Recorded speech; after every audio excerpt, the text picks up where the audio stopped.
ಹಾಗಾಗಿ ಇದು ನಮ್ಮ ಸಮಸ್ತ ಕೆಜಿಎಫ್ ತಾಲೂಕಿನ ಶಿಕ್ಷಕರ ಪರವಾಗಿ ತಮಗೆ ಹೃತ್ಪೂರ್ವಕವಾದ ಸ್ವಾಗತವನ್ನು ಬಯಸ್ತಾ ಹಾಗೆ ನಮ್ಮ ಬೇಡಿಕೆಗಳನ್ನು ಮುಂದೆ ಅನ್ನೋದಕ್ಕೆ ಇದು ನಮ್ಮ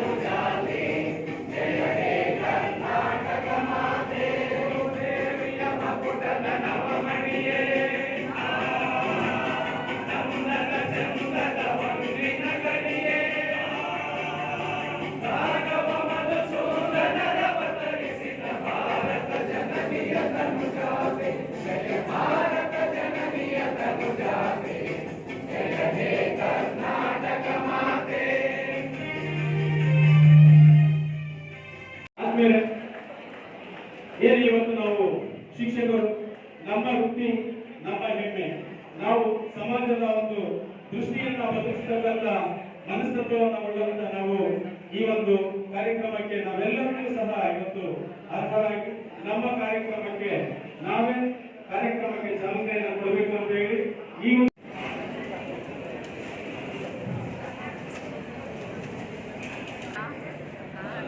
ಹಾಗೆ ಈ ಒಂದು ಸಂದರ್ಭದಲ್ಲಿ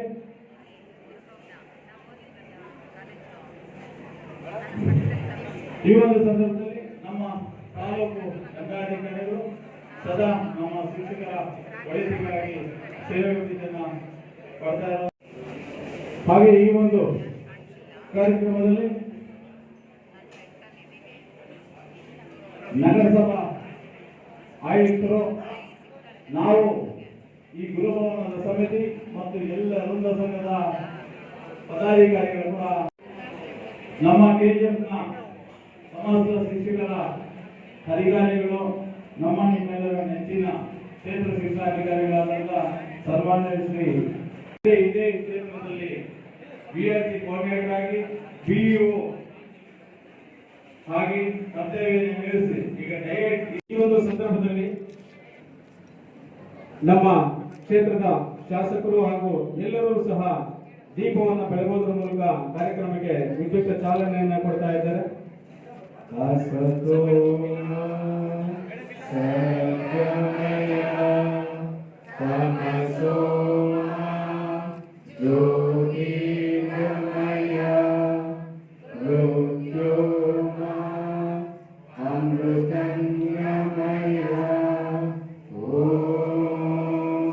ಹಾಗೂ ವೇದಿಕೆ ಮೇಲೆ ಇರತಕ್ಕಂಥ ಎಲ್ಲ ಗಣ್ಯರು ಸಹ ಪುಷ್ಪಾರ್ಚನೆಯನ್ನ ಮಾಡೋದ್ರ ಮೂಲಕ ಶ್ರೀ ರಾಧಾಕೃಷ್ಣರವರ 134ನೇ ಜನ್ಮ ದಿನಾಚರಣೆಯನ್ನ ಅದೇ ರೀತಿಯಾಗಿ ಶಿಕ್ಷಕರ ದಿನಾಚರಣೆಗೆ ವಿದ್ಯುಕ್ತ ಚಾಲನೆಯನ್ನ ತಮ್ಮ ಜೋರು ಕಡತಾನ್ನೋದೊಂದಿಗೆ ಈ ಒಂದು ಕಾರ್ಯಕ್ರಮಕ್ಕೆ ತಾವು ಕೂಡ ಸಹ ಪ್ರೋತ್ಸಾಹವನ್ನ ಹಾಗೂ ನಮ್ಮ ಗೌರವವನ್ನ ಸೂಚಿಸ್ತಕ್ಕಂಥ ಸಂದರ್ಭ. ಹಾಗಾಗಿ ಎಲ್ಲ ಗಣ್ಯರಿಗೂ ಸಹ ಈ ಒಂದು ಉದ್ಘಾಟನಾ ಕಾರ್ಯಕ್ರಮವನ್ನು ನಿರ್ವಹಿಸಿಕೊಟ್ಟಂತ ಎಲ್ಲ ನಮ್ಮ ಗಣ್ಯರಿಗೆ ನಮ್ಮ ಕೆಜಿಎಫ್ ತಾಲೂಕು ಆಡಳಿತ ಹಾಗೂ ನಮ್ಮ ಕ್ಷೇತ್ರ ಶಿಕ್ಷಣಾಧಿಕಾರಿಗಳ ಕಚೇರಿ ಅದೇ ರೀತಿಯಾಗಿ ತಾಲೂಕು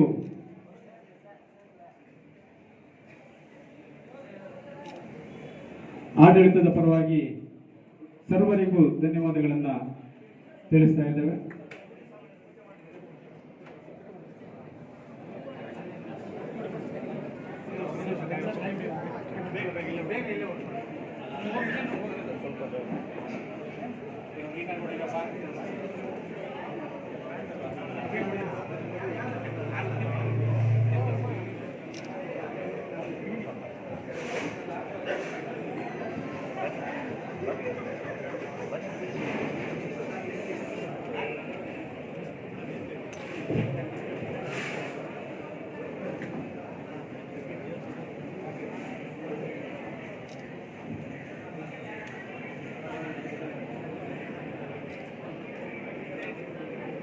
ಶ್ರೀ ರಾಧಾಕೃಷ್ಣನ್ ಅವರ ಭಾವಚಿತ್ರಕ್ಕೆ ಪುಷ್ಪಾರ್ಚನೆಯೊಂದಿಗೆ ಅವರ ನೆನಪನ್ನ ನೆನೆಸ್ಕೊಂಡು ಈ ಒಂದು ಶಿಕ್ಷಕರ ದಿನಾಚರಣೆಯ ವಿಶೇಷತೆ ಮತ್ತು ರಾಧಾಕೃಷ್ಣನ್ ಅವರ ಸೇವೆಯನ್ನ ಸ್ಮರಿಸ್ತಕ್ಕಂಥ ಒಂದು ಸಂದರ್ಭ. ಹಾಗಾಗಿ ಶ್ರೀ ರಾಧಾಕೃಷ್ಣನ್ ಅವರ ಭಾವಚಿತ್ರಕ್ಕೆ ಮಂಗಳ ದ್ರವ್ಯಗಳೊಂದಿಗೆ ಪೂಜಾ ಕಾರ್ಯಕ್ರಮ ನೆರವೇರ್ತಾ ಇದೆ. ಈ ಒಂದು ಆಚರಣೆಯ ಸಂದರ್ಭದಲ್ಲಿ ಪ್ರಾಸ್ತಾವಿಕವಾಗಿ ನೋಡುವಂತ ಅವಕಾಶ ಇವರಿಗೆ ಸಿಕ್ಕಿದೆ. ನಿಮ್ಮ BE ಅವರಿಗೆ ಸಿಕ್ಕಿರೋದು ಸೌಜನ್ಯ ಅಲ್ಲ, ಅದು ಅವಕಾಶ ಅಲ್ಲ, ಅದು ನನ್ನ ಅದೃಷ್ಟ ಅಂತ ನಾನು ಹೇಳ್ಬೇಕಾಗುತ್ತೆ. ನಮ್ಮ ಬಗ್ಗೆ ನಾವೇ ಮಾತಾಡ್ಕೊಳ್ಳೋದಕ್ಕಿಂತ ವೇದಿಕೆಯಲ್ಲಿ ಇರೋರ ಬಗ್ಗೆ ಇರೋರು ನಮ್ಮ ಬಗ್ಗೆ ಮಾತಾಡಿದ್ರೆ ಏನಾದರೂ ಸ್ವಲ್ಪ ಇನ್ಸ್ಪೈರ್ ಆಗಿ ಹೆಚ್ಚಿನ ಕೆಲಸ ಮಾಡಲಿಕ್ಕೆ ಸಾಧ್ಯ ಆಗುತ್ತೇನೋ ಅಂತ ಎಲ್ಲ ವೃತ್ತ ಸಂಘಗಳ ಪದಾಧಿಕಾರಿಗಳು, ಅಧ್ಯಕ್ಷರು, ಕಾರ್ಯದರ್ಶಿಗಳು ಬಹಳ ಮುಖ್ಯವಾಗಿ ಹಲವಾರು ವರ್ಷಗಳ ಕಾಲ 30, 32, 35, 38 ವರ್ಷಗಳ ಕಾಲ ತಮ್ಮ ಜೀವವನ್ನ ಮುಡುಪಾಗಿಟ್ಟು ಸಮಾಜವನ್ನು ತಿದ್ದಲಿಕ್ಕೆ ಸಹಾಯ ಮಾಡಿರುವಂತಹ ಎಲ್ಲ ನನ್ನ ನಿವೃತ್ತ ಬಂಧುಗಳು, ಶಿಕ್ಷಕ ಬಂಧುಗಳು ಕೂಡ ಇಲ್ಲಿ ಸೇರಿಕೊಂಡಿದ್ದಾರೆ. ಇದು ಒಂದು ಬಹಳ ಮುಖ್ಯವಾಗಿರುವಂತಹ ಅಂಶ. ಹಾಗೆಯೇ ನಿಮ್ಮಲ್ಲಿ ಇರುವಂತಹ ಪ್ರತಿಭೆಯನ್ನು ನಾವು ಮೊನ್ನೆ ಸೋಮವಾರ ದಿವಸ ನಿಮಗೆ ಕ್ರೀಡಾ ಚಟುವಟಿಕೆ ಮತ್ತು ಸಾಂಸ್ಕೃತಿಕ ಚಟುವಟಿಕೆಯನ್ನು ನಾವು ಆಯೋಜನೆ ಮಾಡಿದ್ದು. ಅಲ್ಲಿಯೂ ಕೂಡ ನಮ್ಮ ಪ್ರತಿಭೆಯನ್ನು ತೋರಿಸಿ ಅದಕ್ಕೂ ಕೂಡ ಭಾಜನವಾಗಿರುವಂತ ಎಲ್ಲ ನನ್ನ ಬಂಧುಗಳಿಗೆ ಬಂದಿದೆ. ಹಾಗಿದ್ದಲ್ಲಿ ಇವತ್ತಿನ ಕಾರ್ಯಕ್ರಮದ ಔಚಿತ್ಯ ಏನು ಅನ್ನೋದ್ರ ಬಗ್ಗೆ ಒಂದೆರಡು ಮಾತಾಡಿದ್ದು ಪ್ರಾಸ್ತಾವಿಕತೆಯನ್ನು ಪ್ರಾರಂಭಿಸಿದೆ. ಪುಸ್ತಕದ ಒಳಗೆ ಸ್ಫುಟವಾಗಿ ಬೆರೆಸಿ ಮನದೊಳಗೆ ಜ್ಞಾನದೀವಿಗೆ ಬೆಳಗಿಸಿ ಬದುಕಲ್ಲಿ ದಿಟ್ಟವಾಗಿ ನಡೆಯುವಂತೆ ಹರಿಸಿದ ಬದುಕಿನ ನಿಜವಾದ ನುಡಿಯನ್ನು ಕಲಿಸಿದ, ನುಡಿಯೊಂದಿಗೆ ಉತ್ತಮ ನಡೆಯನ್ನು ಕಲಿಸಿ ಬೋಧನೆಯ ಮೂಲಕ ಸಾಧನೆಯ ಹಾದಿಗೆ ನಡೆಸಿ ನನ್ನ ಗುರುವರಿಯರು ಇವಾಗ ಇಲ್ಲಿಗೆ ತಿಳಿಸಿದ್ದಾರೆ. ನಿಮ್ಮ ಗುರುವರಿಯರು ನಿಮ್ಮಲ್ಲಿ ಕೂರಿಸಿದ್ದಾರೆ. ಅವರಿಗೆ ನಿಮ್ಮೆಲ್ಲರ ಪರವಾಗಿ, ನಿಮ್ಮ ಗುರುಗಳು, ನಮ್ಮ ಗುರುಗಳು, ವೇದಿಕೆಯ ಪರವಾಗಿ ಅವರನ್ನ ಸ್ಮರಿಸುತ್ತಾ ಎಲ್ಲ ಗುರುಗಳಿಗೆ ನಾನು ಈ ಸಂದರ್ಭದಲ್ಲಿ ಮನಸಾರೆ ವಂದಿಸಿ ಇದಕ್ಕೆ ಕರ್ತವ್ಯ ನಿರಂತರವಾಗಿರುವಂತಹ ಈ ಎಲ್ಲ ನಮ್ಮ ಶಿಕ್ಷಕರಿಗೆ 1962ರಿಂದ ಈ ತನಕ ಜನ್ಮ ದಿನೋತ್ಸವವನ್ನು ರಾಧಾಕೃಷ್ಣನ್ ಅವರ ಜನ್ಮ ದಿನೋತ್ಸವವನ್ನು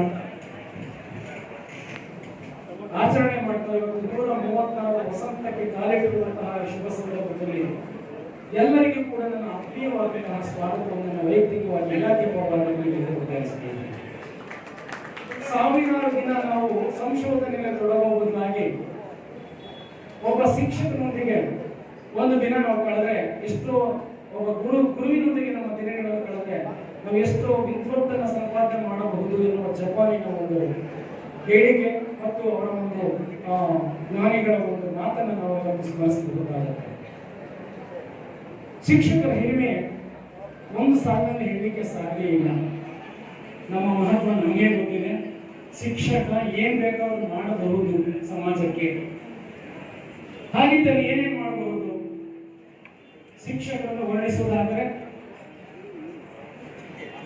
ಸ್ವಚ್ಛ ಸ್ವರೂಪವನ್ನು ನೀಡುವಂತಹ ಒಂದು ಕಚ್ಚಾ ಮಣ್ಣಿಗೆ ಒಂದು ಮೂರ್ತಿಯ ರೂಪವನ್ನು ಕೊಟ್ಟು ಸುಂದರ ಮೂರ್ತಿಗೆ ಪೂಜೆ ಮಾಡುವಂತಹ ಸೌಕರ್ಯವನ್ನು ಮಾಡುವಂತಹ ತಾಳ್ಮೆ, ಕರುಣೆ, ಜಾಣ್ಮೆ, ಕ್ರಿಯಾಶೀಲತೆ ಇದು ಶಿಕ್ಷಕರಿಗೆ ಮಾತ್ರ ಇರುತ್ತೆ.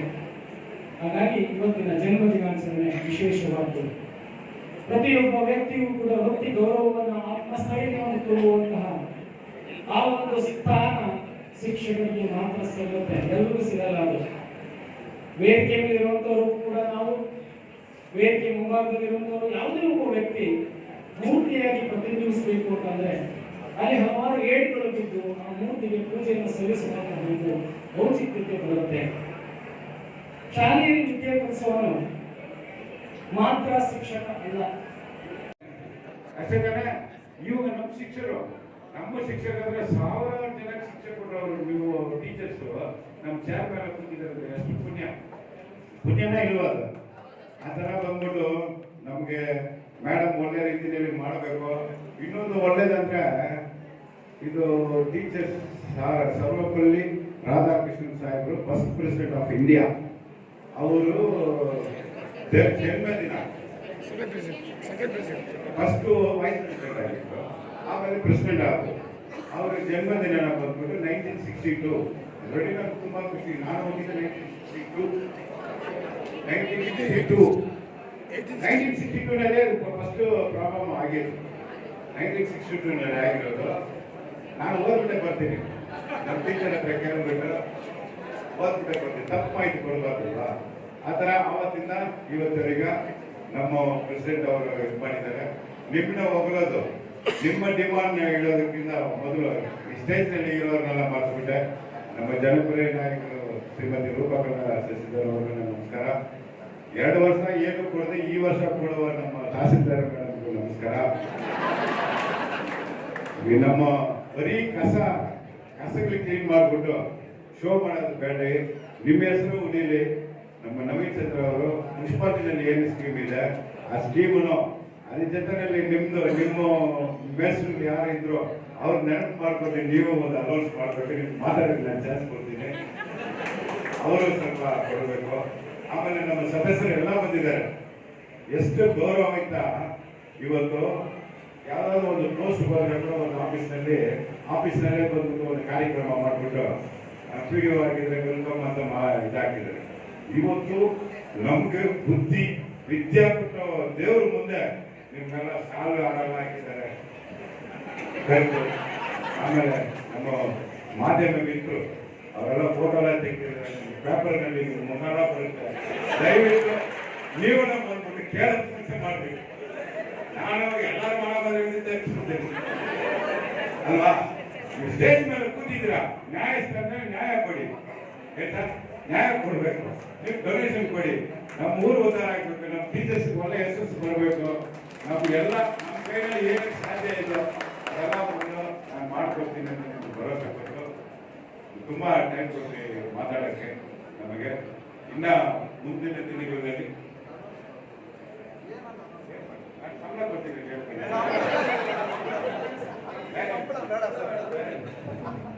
ದಯವಿಟ್ಟು ಕ್ಷಮೆ ಇರಲಿ. ಸಂಬಳ ನಿಮ್ಮ ಹೊಟ್ಟೆ ಮೇಲೆ ಹೊಟ್ಟೆ ಸಂಬಳ ಬೇಡ, ಯಾವ್ದನ್ನ ಬಲ್ಕಲ್ಲಿ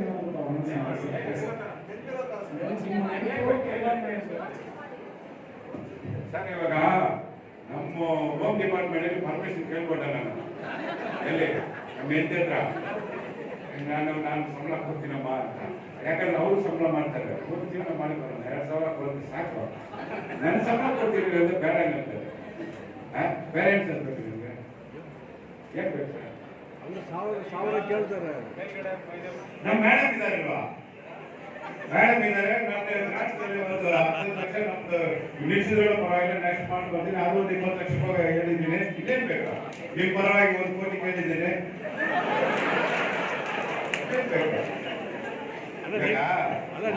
ಒಳ್ಳೆ ಬೇಕು, ಚೇರು ಬೇಕಾದ್ರೆ ಇದು ಬೇಕಂತ ಇಲ್ಲ. ಇವಾಗ ತಲೆಯಲ್ಲಿ ಬಂದ್ಬಿಟ್ಟು ವಿದ್ಯಾ ಅಂತ ತುಂಬಿಟ್ಟಿದೆ. ಇವಾಗ ಅದೆಲ್ಲ ಕಂಪ್ಯೂಟರ್ನಲ್ಲಿ ಇದ್ರೆ ಕೂಡ ಕಂಪ್ಯೂಟರ್ನಲ್ಲಿ ನಿಮ್ಮ ತಲೆಯಿಂದಲೇ ಅದಕ್ಕೆ ಟ್ರಾನ್ಸ್ಫರ್ ಆಗೋದು. ಇಲ್ಲಿಂದಲೇ ಅಲ್ಲಿಗೆ ಹೋಗ್ಬೇಕು, ಸಾಟ್ಲೈಟ್ ತರ ಅದು. ಅಲ್ಲಿಲ್ಲದ್ರೆ ಆಗಲ್ಲ. ಆ ತರ ಬಂದ್ಬಿಟ್ಟು ನಿಮ್ಮ ಬುದ್ಧಿನ ಬಂದು ಇನ್ನ ಎಲ್ಲರಿಗೂ ಫೋಕಸ್ ಮಾಡಿ ಎಲ್ಲ ಮಾಡಬೇಕಾದ್ರೆ ಇಲ್ಲಿ ಅವಾಗ ಒಂದು ಫಂಕ್ಷನ್ ನಡೀಬೇಕು, ವರ್ಷಕ್ಕೆ ಒಂದೆಲ್ಲ ನಡೀಬಾರ್ದು. ಈ ತರ ಎಲ್ಲ ಒಂದು ನಡೆದ್ರೆ ನೀವು ಇದು ಹುಡುಗರು ಕೂಡ ಅಷ್ಟೇ. ಇವಾಗ ಬರೀ ಓದಿಸೋದು ಮಾತ್ರ ನಿಮ್ ಕರ್ತವ್ಯ ಇಲ್ಲ. ನಮ್ಮ ಮೇಡಮ್ ಏನ್ ಹೇಳ್ತಾರೆ ಅಂತ ನಾನು ಮಾಡ್ತೀನಿ.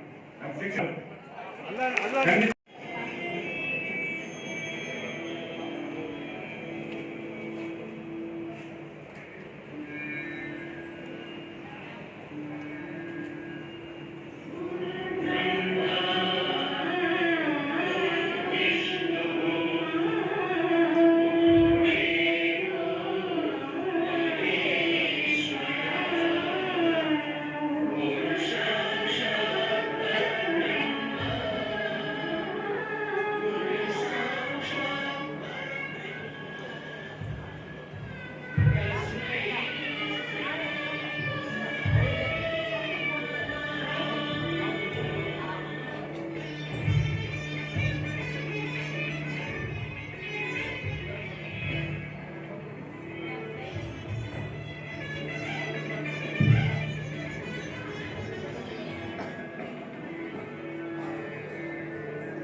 ವೈಭವ ಅಂತಂದ್ರೆ ನೀವೇ ಅರ್ಥ ಮಾಡ್ತೀವಿ.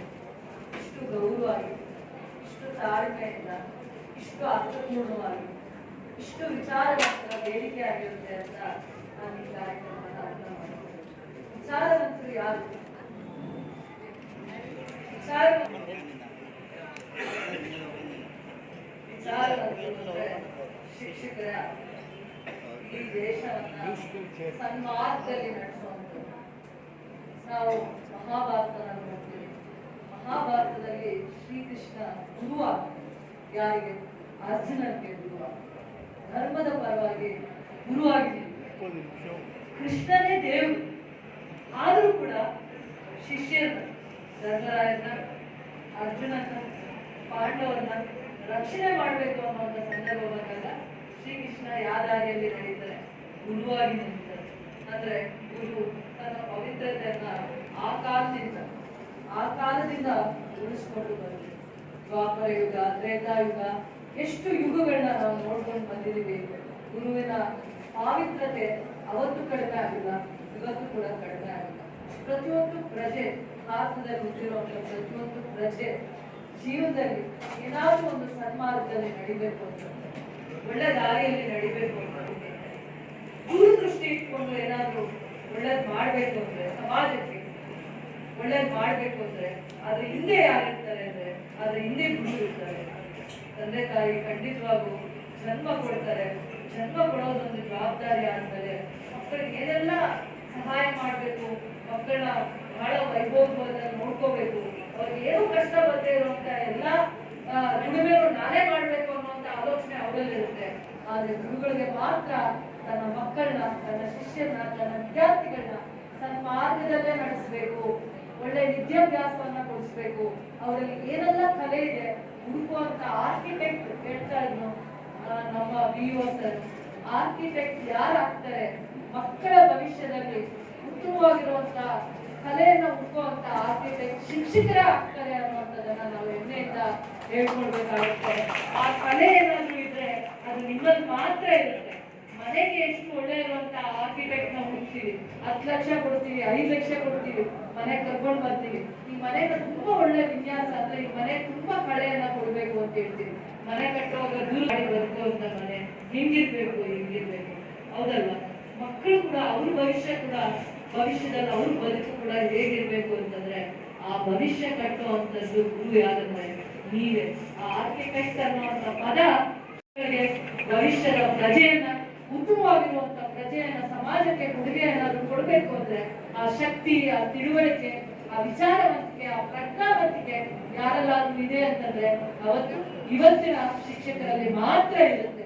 ಯಾವುದನ್ನ ನೀನು ಆರಿಸ್ಕೋಬೇಕು, ಯಾವುದನ್ನ ಭವಿಷ್ಯದಲ್ಲಿ ಓದ್ಬೇಕು, ಯಾವುದನ್ನ ಮೈಗೂಡಿಸ್ಕೋಬೇಕು ಅಂತ ಬಹಳ ಅರ್ಥಪೂರ್ಣವಾಗಿ, ಬಹಳ ತಿಳುವಳಿಕೆಯಿಂದ, ತಾಯಿಯ ಮಮಕಾರದಿಂದ ಆ ಟೀಚರ್ಸ್ ಹೇಳಿದಾಗ ಮಾತ್ರ ಆ ಶಿಕ್ಷಕಿಯರು ಮತ್ತೆ ಶಿಕ್ಷಕರು ಆ ಮಕ್ಕಳಿಗೆ ತಿಳಿಪಡಿಸಿದಾಗ ಮಾತ್ರ ಮಕ್ಕಳ ಭವಿಷ್ಯದಲ್ಲಿ ವಿದ್ಯಾವಂತ ಆಗೋರ್ಗು ಜಾಸ್ತಿ ಸಮಯ ಮನೆಯಲ್ಲಿ ಇರಕ್ಕಾಗಲ್ಲ. ಶಿಕ್ಷಕರ ಜೊತೆ ಜಾಸ್ತಿ ಸಮಯವನ್ನ ಕಳೀತಾರೆ.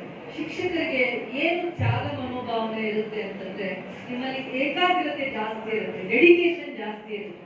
ಡೆಡಿಕೇಶನ್ಗೆ ಪದ ಕರೆಕ್ಟ್ ಆಗಿದೆಯಾ ಸರ್? ಟೀಚರ್ಸ್ ಅಲ್ಲಿ ಡೆಡಿಕೇಶನ್ ಜಾಸ್ತಿ ಇರುತ್ತೆ, ನಿಮ್ಮ ವೃತ್ತಿಯ ಬಗ್ಗೆ ಡೆಡಿಕೇಶನ್ ಜಾಸ್ತಿ ಇರುತ್ತೆ.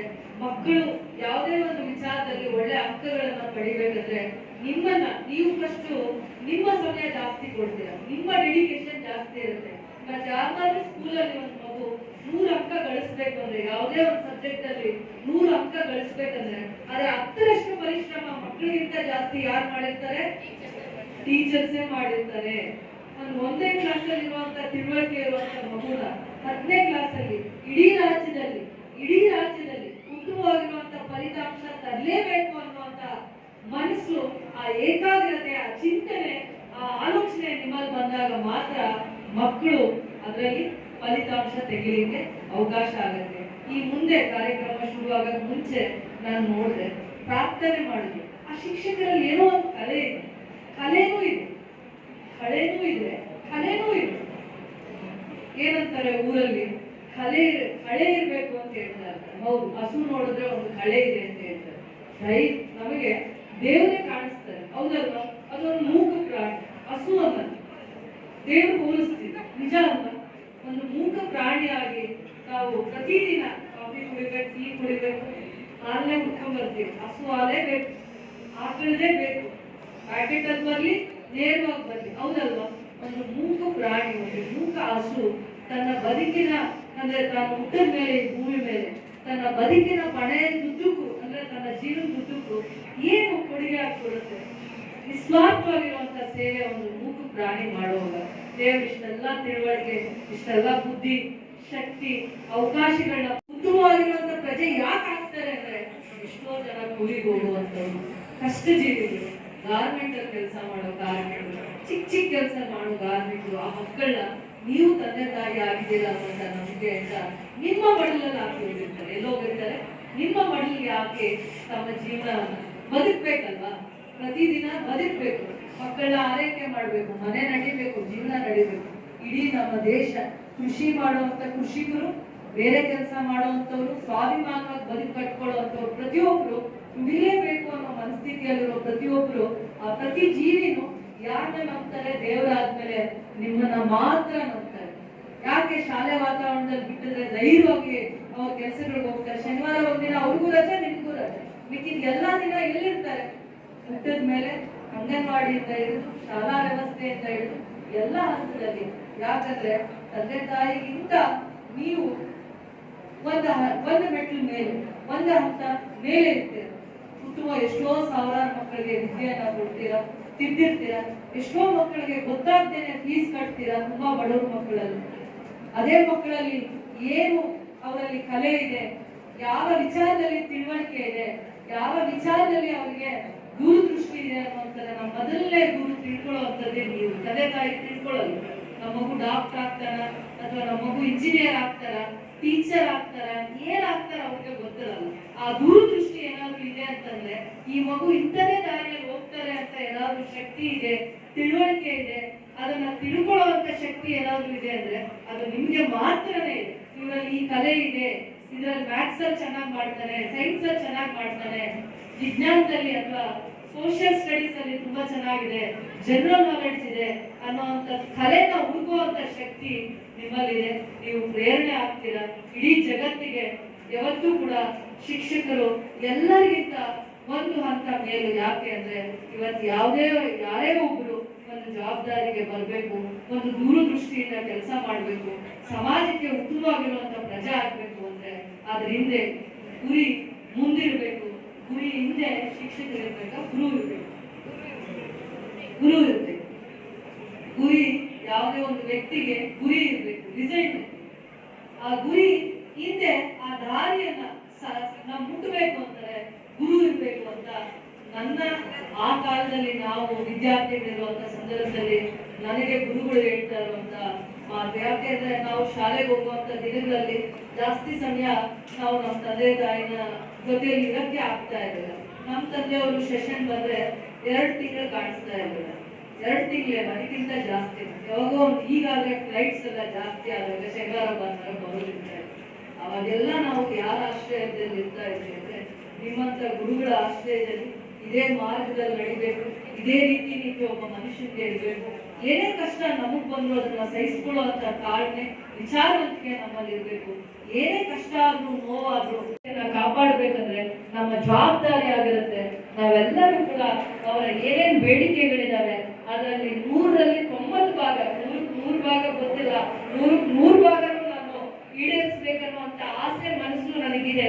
ಆದ್ರೂ ಕೂಡ 90ರಷ್ಟು ನಿಮ್ಮ ಬೇಡಿಕೆಗಳನ್ನ ಈಡೇರಿಸ್ತೀನಿ ಅಂತ ನಾನು ಈ ದಿನ ಮಾತು ಕೊಡ್ತಾ ಇದ್ದೀನಿ ಅಂತ ಹೇಳ್ತಾ ನಿಮ್ಮೆಲ್ಲರಿಗೂ ಕೂಡ ಒಳ್ಳೆದಾಗ್ಲಿ. ಭವಿಷ್ಯದಲ್ಲಿ ಇವತ್ತಿನಿಂದಲೂ ಕೂಡ ಎಲ್ಲ ಶಿಕ್ಷಕರಿಗೂ ಒಳ್ಳೆದಾಗ್ಲಿ. ಜೈವಾಗ್ಲಿ, ಜೈ ಭಾರತ್ ಮಾತಾ.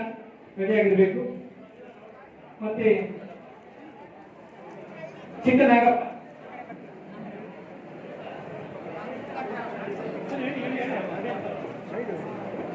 ನಾಗರಾಜು ಕೆ ಚನ್ನಪಲ್ಲಿ, ರಾಜೇಶ್ವರಿ ಕೆಂಪಾಪುರ, ಶಿವಪ್ಪ ದೊಡ್ಡಗಾಂಡಲ್ಲಿ,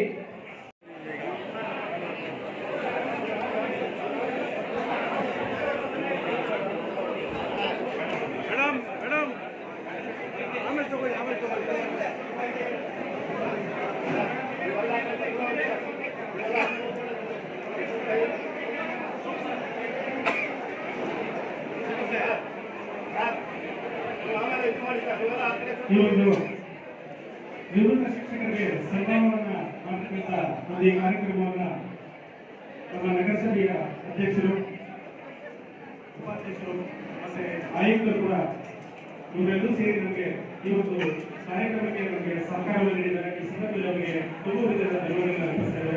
ಅದೇ ರೀತಿಯಾಗಿ ನಿವೃತ್ತರಿಗೆ ಸನ್ಮಾನ ಮಾಡಿದಂತ ನಮ್ಮ ಮಾನ್ಯ ಶಾಸಕರು ಹಾಗೂ ಎಲ್ಲ ವೇದಿಕೆಗಳಿರ್ತಕ್ಕಂಥ ನಮ್ಮ ತಹಸೀಲ್ದಾರ್ಗಳ ಬಗ್ಗೆ ಎಲ್ಲರೂ ಕೂಡ ಧನ್ಯವಾದಗಳನ್ನು ಅರ್ಪಿಸ್ತೇವೆ. ಅವರಿಗೆ ಅವರ ನಿವೃತ್ತ ಜೀವನ ಆಯುರ್ವೇದದಿಂದ ಐಶ್ವರ್ಯದಿಂದ ಕೂಡಿರಲಿ, ಅವರಿಗೆ ನೆಮ್ಮದಿಯ ಜೀವನ ಸಿಗಲಿ ಅಂತ ಈ ಸಂದರ್ಭದಲ್ಲಿ ಹಾರೈಸ್ತಾ ಇದ್ದಾರೆ. ಸನ್ಮಾನವನ್ನು ಸ್ವೀಕರಿಸಿದ ಎಲ್ಲ ಶಿಕ್ಷಕರಿಗೆ ಹಾಗೂ ಗೌರವಿಸಿದ ಎಲ್ಲ ನಮ್ಮ ಅತಿಥಿ ಮಹೋದಯರಿಗೆ ಧನ್ಯವಾದಗಳನ್ನು ಅರ್ಪಿಸ್ತೇವೆ.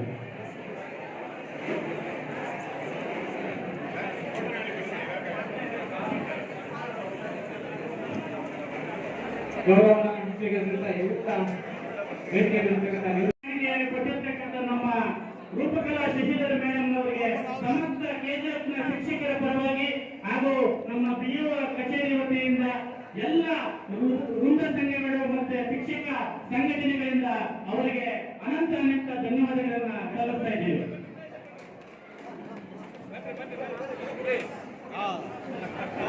ಮತ್ತೆ ಈ ದಿನದ ಊಟದ ವ್ಯವಸ್ಥೆಯನ್ನು ಕೂಡ ಮಾನ್ಯ ಜೀವನದಲ್ಲಿ ಮಾಡಬೇಕಾಗಿದೆ.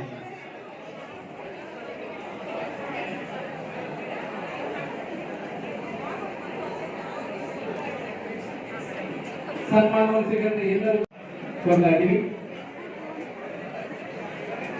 ನಿಮ್ಮ ಒಂದು ಜೀವನ ಸುಗಮವಾಗಿ ಸಾಗಿ